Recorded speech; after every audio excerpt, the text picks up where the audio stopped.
কিছু মানুষ আছে আল্লাহু আকবার শুনলেই এটাকে তারা জঙ্গিবাদীদের বা উগ্রবাদীদের স্লোগান মনে করে। আল্লাহু আকবার এটি জঙ্গিবাদী বা উগ্রবাদীদের স্লোগান নয়, বরং এটি হচ্ছে বাতিলের সামনে ঈমানদারদের ঈমানদীপ্ত চেতনার স্লোগান। এটি বদরের স্লোগান, এটি উহুদের স্লোগান, এটি কাফেরদের সামনে সাহাবীদের ঈমানি চেতনার স্লোগান। আল্লাহু আকবার এই স্লোগান শোনার পরে আবু জাহালের মন খারাপ হয়েছিল। এখন আপনি মুসলমান হয়ে আপনি মন খারাপ করেন কেন? এজন্য আমি বলি ভাই, আল্লাহু আকবার এই স্লোগান শোনার পরে মন খারাপ করে যারা আবু জাহালদের দূষর হলো তারা, এরে তাড়াতাড়ি ধরা দরকার। ধরে তারপরে তার রক্ত পরীক্ষা করে দেখা দরকার ওই রক্তের ভেতরে আবু জাহালের ভাইরাস ঢুকলো কিনা। নইলে তো আল্লাহু আকবার স্লোগান শোনার পরে তার খারাপ লাগার কথা না। আমাদের জন্মের পরে আমাদের কানে প্রথম যে আওয়াজ গিয়েছে সেটি কি? আর একটু জোরে বলেন। মাইকম্যান এই মাইক লাগিয়েছে, এটা যদি লিপ টাচ হয় মাইকের ভেতরে ঢোকা লাগবে কেন? হ্যাঁ, আল্লাহু আকবার এটি এমন এক স্লোগান, আমরা পৃথিবীতে যখন এসেছি জন্মের পরে আমাদের কানে আমাদের কর্ণকুহরে প্রথম যে আওয়াজ ধ্বনিত হয়েছে সেটি কি? আর একটু জোরে বলেন। আবার যখন পৃথিবী থেকে আমরা চলে যাব, পৃথিবী থেকে যাওয়ার সময় জানাজার নামাজেও আবার আল্লাহু আকবার শুনে শুনে দুনিয়া থেকে চলে যেতে হবে। এর সিগনিফিকেন্স কি? এর তাৎপর্য কি? এর তাৎপর্য হচ্ছে মুসলমানের সন্তান আল্লাহু আকবার শুনে পৃথিবীতে আসে, আবার আল্লাহু আকবার শুনে পৃথিবী থেকে চলে যাবে। জন্ম মৃত্যুর মাঝখানে মুসলমানের সন্তান যতদিন দুনিয়ায় বাঁচবে স্লোগান যদি দিতেই হয় আলতু ফালতু কোনো স্লোগান নয়, আল্লাহর বরত্ব ঘোষণা করে আল্লাহর নামে স্লোগান দিবে। আল্লাহ আমাদেরকে সেই সকল লোকদের কাতারে শামিল করে নাও। আরো আসতে বলে না আমিন। সম্মানিত ভাইয়েরা, এই পৃথিবীতে আমাদেরকে যিনি পাঠিয়েছেন তিনি কে? আল্লাহ তাআলা আমাদেরকে নেয়ামতের সাগরে ডুবিয়ে রেখেছেন।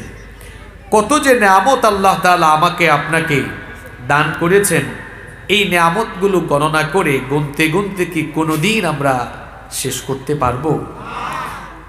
এত নেয়ামত আল্লাহ দিয়েছেন। কোরআনে কারীমে আল্লাহ তাআলা বলেছেন, ওয়া ইন তাউদ্দু নি'মাতাল্লাহি লা তুহসুহা, আমি তোমাকে এত নেয়ামত দিয়েছি, আমার নেয়ামতগুলো যদি তুমি গণনা শুরু করে দাও গুনতেই থাকবা, গুনতেই থাকবা, গুনতে গুনতে আমার নেয়ামত তুমি কখনো শেষ করতে পারবা না। আল্লাহু আকবার। এই যে কথা বলছি এটাও তো নেয়ামত। এই যে চক্ষু দিয়ে দেখতে পাচ্ছি এটাও তো নেয়ামত। এই পৃথিবীতে বহু মানুষ আছে চোখে দেখে না, অন্ধ। আপনি চোখে দেখেন, এই নেয়ামতটা কার দেয়া? এই চক্ষুটা যদি আপনি এই চক্ষু নিয়ে চিন্তা করেন, সুবহানাল্লাহ, এর ভেতরে এত নেয়ামত আছে। চক্ষু না থাকলে আপনি দেখতে পারতেন না। আর এত সুন্দর করে আল্লাহ মানুষ বানিয়েছেন। লাকাদ খলাকনাল ইনসানা ফি আহসানি তাকওয়িম, সবচাইতে সুন্দর স্ট্রাকচার দিয়ে, সুন্দর গঠন প্রণালী দিয়ে মানুষকে যিনি সৃষ্টি করেছেন তিনি কে? আর একটু জোরে বলেন। এই চক্ষুটা কি সুন্দর করে দেওয়া হলো। গরু ছাগল আছে না, গরু ছাগলের চক্ষু আমাদের মতো কপালের নিচে না মাথার দুই দিকে? মাথার দুই দিকে। এখন মানুষের চক্ষু যদি গরু ছাগলের মতো মাথার দুই দিকে থাকতো, দেখতে কি সুন্দর লাগতো? সুন্দর লাগতো না। বরং ফুটবল খেলোয়াড় যারা এখানে আছে, এরা ফুটবল খেলতে গিয়ে হেড দিলে এদের চক্ষু নিমিষেই শেষ হয়ে যেত। চক্ষুটাকে আল্লাহ তাআলা কপালের নিচে দিলেন। আবার আপনি উষ্টা খেয়ে হোঁচট খেয়ে পড়ে গেলে চোখের যেন ক্ষতি না হয়, এজন্য চোখের উপরে আল্লাহ তাআলা আরেকটি হাড্ডিও দিয়েছেন। চক্ষুকে দেখতে যেন সুন্দর লাগে, চোখের উপরে আবার আল্লাহ তাআলা ব্রু দিয়েছেন। কারো কারো ব্রু এত সুন্দর দেখলে মনে হয় যেন বাঁকা তরবারির মতো, সুবহানাল্লাহ। আবার কিছু কিছু বোনেরা আছেন এই ব্রুকে প্লাক করে সাসাসাসি করে। এরকম কি আপনাদের সারসায় আছে?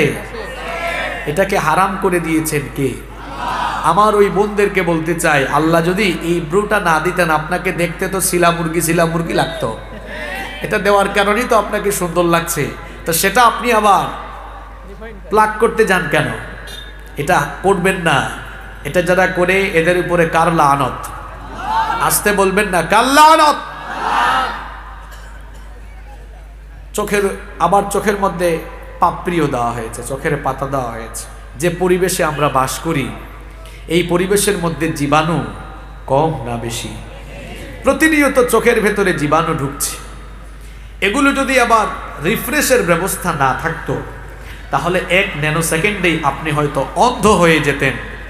এজন্য আল্লাহ তাআলা কি করলেন? চোখের ভেতরে এক ধরনের তরল পানি দিলেন। যতই জীবাণু ঢুকুক না কেন, আপনি যখন চোখের পাপড়ি ফেলেন ওই তরল পানিগুলো সব ব্যাকটেরিয়া জীবাণুগুলোকে ধুয়ে মুছে সাফ করে দেয়। সুবহানাল্লাহ। এই যে ক্যামেরা, এই ক্যামেরাগুলোতে লেন্স আছে, চোখের ভেতরেও লেন্স আছে। এই লেন্স না থাকলে আপনি চোখে দেখতেন না। আমি জানি না এই ক্যামেরাগুলো দিয়ে কয়টা কালার শনাক্ত করা যায়, কিন্তু আল্লাহর দেওয়া এই চক্ষু, এই একটা চক্ষু দিয়ে বিজ্ঞানীরা বলেছেন human eyes can be identify more than 1 million colours. মানুষ তার এই একটা চক্ষু দিয়ে 1 মিলিয়ন অর্থাৎ 10 লক্ষের চাইতে আরো বেশি কালার শনাক্ত করতে সক্ষম হয়। এখানেই শেষ নয়, যুবক তরুণ ছেলেরা কিছুদিন পর পর মার্কেটে গিয়ে খোঁজ নেয় যে নতুন কোন ফোন এসেছে বাজারে, কোন ফোনের মেগাপিক্সেল বেশি। কারণ তারা মনে করে যে ফোনে মেগাপিক্সেল যত বেশি ওই ফোনের ক্যামেরার ছবিও সুন্দর তত বেশি।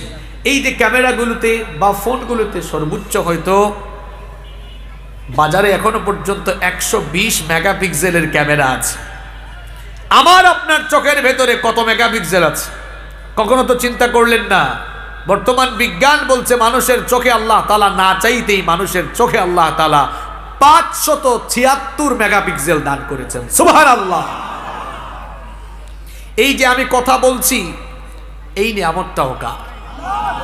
জিহ্বা, ঠোঁট, এগুলো ব্যবহার করে মানুষ কথা বলে। গোটা দুনিয়ার মানুষের কথা বলার যন্ত্রপাতি একরকম। কথা বলার যন্ত্রপাতি মানে কি? ঠোঁট, জিহ্বা, দাঁত, এগুলোকে নাড়াচাড়া করে এগুলোকে ইউজ করেই তো মানুষ কথা বলে, তাই না? এখন বলেন তো সব মানুষের কথা বলার যন্ত্রপাতি একরকম নাকি ভিন্ন? কথা বলার যন্ত্রপাতি এক হলেও সবার ভাষাটা কি একরকম? আরেকটু জোরে বলেন। দেখেন আমরা বাংলাদেশে বলি কেমন আছেন, আরবরা বলে কাইফাল হাল, ইংরেজরা বলে আবার হাউ আর ইউ, চাইনিজরা এটাকে আবার কিরকম বলে এটা তারাই জানে। এক এক দেশের মানুষ এক এক ভাষায় কথা বলে। আপনি অন্যান্য সব দেশের কথা বাদ দেন, এই বাংলাদেশে আমরা বাংলা ভাষাভাষী মানুষ হওয়া সত্ত্বেও আঞ্চলিকতার কারণে আমাদের ভাষার বৈচিত্র্যতা আছে না নাই? আমার বাড়ি সিলেটে, আপনি সিলেটে গেলে আপনাকে বলবে কিতাবাই জাব্বালানি। আপনাদের যশোরের মানুষ তো আপনারা প্রমিত বাংলায় কথা বলেন, আপনারা হয়তো বলেন কেমন আছেন, কিন্তু চট্টগ্রামে যান বলবো বাজি কেন আছো মামাজনি, দেখছেন? আবার যদি আপনি ওই যে বগুড়ার দিকে যান তারা বলে ক্যানকা আসো বারে, এরকম টান দিয়ে বলে। চিন্তা করেছেন কোথায় কেমন আছেন আর কোথায় ক্যানকা আসো বারে? আবার আমাদের সিলেটের মৌলভীবাজার জেলার কমলগঞ্জ একটা উপজেলা আছে, সেখানে কিছু উপজাতি বাস করে। আমি একবার সেখানে গিয়েছিলাম, তা আমি গাড়ি থেকে নামার পর একজন আমাকে বলে কানথাউরি। তা আমি ভাবলাম কানথাউরি মানে কি, আমার কানে কিছু ঢুকলো নাকি? তা বলে ভাই কানথাউরি কানে কি হয়েছে? আরেকজন অনুবাদ করে দিচ্ছে, কয় হুজুর কানথাউরি মানে আপনি কেমন আছেন।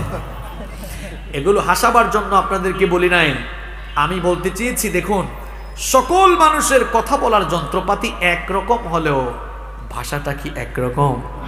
কুদরতটা কার? এই যে কথা বলছি, কথা বলার শক্তি দিয়েছেন কে? আরেকটু জোরে বলেন। এই জিহ্বা দিয়ে, জিহ্বা নাড়িয়ে নাড়িয়ে কথা বলছে।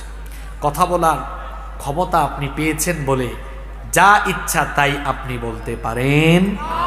এগুলো